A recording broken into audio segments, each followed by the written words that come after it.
Assalamualaikum warahmatullahi wabarakatuh. Selamat pagi anak-anak. Bagaimana kabar anak-anak hari ini? Alhamdulillah, thayyib bi khair, tetap semangat. Baik anak-anak, hari ini kita akan belajar materi LKS-nya anak-anak, yaitu bab 4, yaitu taat kepada Allah, Rasulnya, orang tua, dan guru. Nah, apa sih taat itu?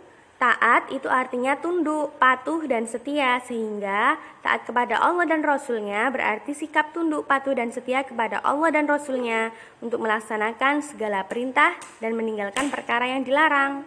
Nah, taat kepada Allah ini hukumnya wajib anak-anak, seperti yang ada dalam Quran surah An-Nisa ayat 59. Mari kita baca bersama-sama ya anak-anak. A'udzu billahi minasyaitonir rajim. Bismillahirrahmanirrahim.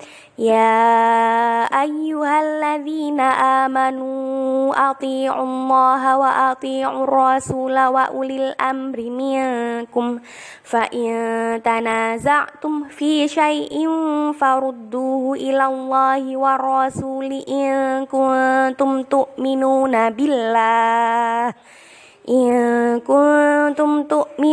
billahi wal yaumil akhir dzalika khairun wa ahsanu ta'wila, yang artinya, hai orang-orang yang beriman, taatilah Allah dan taatilah Rasulnya dan ulil amri di antara kamu. Kemudian jika kamu berlainan pendapat tentang sesuatu, maka kembalikanlah ia kepada Al-Quran dan Rasulnya atau sunnahnya. Jika kamu benar-benar beriman kepada Allah dan hari kemudian, yang demikian itu lebih utama bagimu dan lebih baik akibatnya. Nah, kemudian kita lihat selanjutnya, selain itu juga ada di Quran surah An-Nur ayat 51 yang berbunyi, Innama kana qaulal mu'minina idza du'u ilallahi wa rasulih liyahkuma bainahum ay yaqulu sami'na wa ata'na wa ulaika humul muflihun, yang artinya hanya ucapan orang-orang mukmin yang apabila mereka diajak kepada Allah dan Rasulnya agar Rasul memutuskan perkara di antara mereka, mereka berkata, kami mendengar dan kami taat, dan mereka itulah orang-orang yang beruntung. Nah, kemudian bentuk sikap taat kepada Allah dan Rasulnya, contohnya pada kisah Adnan. Adnan, anak yang selalu baik kepada temannya. Suatu hari dia sedang bermain sepak bola sebagai penjaga gawang. Ketika sedang asyik bermain bola, tiba-tiba Adnan mendengar azan maghrib dari masjid. Ia pun langsung berhenti main bola. Meskipun teman-temannya memintanya jangan meninggalkan lapangan dulu, Adnan lebih mementingkan menunaikan salat berjamaah. Dia bahkan mengajak temannya untuk bubar dan menyarankan agar tidak menunda waktu salat. Sikap yang ditunjukkan Adnan ini merupakan sikap taat kepada Allah dan Rasulnya. Nah, adapun nilai positif sifat taat kepada Allah dan Rasulnya seperti apa dampaknya? Dampak positifnya yaitu mendapat ridho dari Allah Subhanahu wa Ta'ala. Yang kedua, hati merasa puas setelah mampu melaksanakan salah satu kewajibannya kepada Allah dan Rasulnya. Yang ketiga, mendapatkan keberuntungan berupa kemenangan. Nah, kemenangan seperti apa? Ini terdapat pada Quran surah An-Nisa ayat 13. Kita baca bersama ya. Tilka hududullah wa man yuti'illaha wa rasulah yudkhilhu jannatin tajri min tahtihal anharu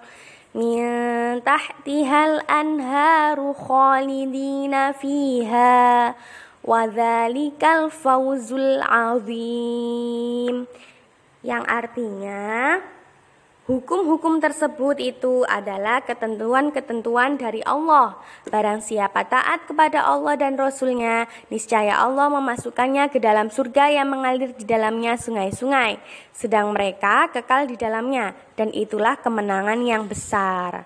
Nah, membiasakan diri taat kepada Allah dan Rasulnya dengan cara berusaha melaksanakan sholat tepat waktu dengan berjamaah, kemudian mencoba disiplin dalam segala aktivitas, misalnya beribadah, belajar, mengerjakan tugas sekolah, dan sebagainya. Kemudian senantiasa menjalankan perintah dan menjauhi larangannya. Senantiasa berusaha untuk berbuat baik kepada orang lain. Kemudian senantiasa ikhlas dan sabar dalam beribadah kepada Allah Subhanahu wa Ta'ala. Nah, anak-anak, taat kepada orang tua itu seperti apa? Yang pertama, mencintai dan sayang kepada orang tua. Yang kedua, menaati keduanya. Yang ketiga, menanggung dan menafkahi kedua orang tua. Nah, ini kalau anak-anak sudah dewasa dan mampu untuk mencari nafkah. Yang keempat, tidak menyakiti perasaan keduanya dengan menjaga ucapan dan perbuatan serta berusaha menjadi anak yang diridhoi oleh kedua orang tua. Tetap memperhatikan orang tua walau sudah mempunyai istri dan anak. Mendoakan kedua orang tua. Berbuat baik kepada sahabat orang tua setelah orang tua telah wafat. Tidak mencaci maki kedua orang tua. Jangan mengungkit kebaikan yang telah kita berikan kepada kedua orang tua, karena hal itu dapat menyakiti hati mereka. Nah, kemudian taat kepada guru. Bagaimana sih taat kepada guru itu? Nah, contohnya yaitu tidak mencari-cari kesalahan dan kelemahannya, tidak menggibahnya atau membicarakan kejelekannya, bahkan membelanya ketika dihibah oleh orang lain. Kemudian mendoakannya semoga diberi pahala atas ilmu yang sudah dia ajarkan.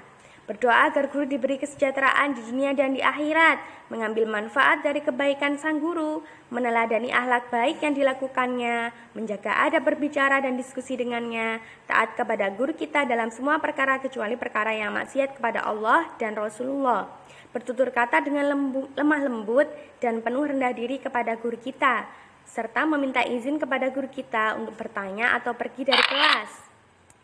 Nah, kemudian memberi salam kepada guru apabila berjumpa. Senantiasa hormat kepadanya. Memperhatikan saat guru mengajar, duduk dengan sopan dan senantiasa dalam keadaan tenang, rendah hati atau tidak sombong di hadapan guru. Dengan rendah hati, maka ilmu akan mudah masuk dalam diri murid. Nah, tugas anak-anak hari ini adalah LKS halaman 49 nomor 1 sampai dengan nomor 25. Terima kasih atas perhatiannya. Wassalamualaikum warahmatullahi wabarakatuh.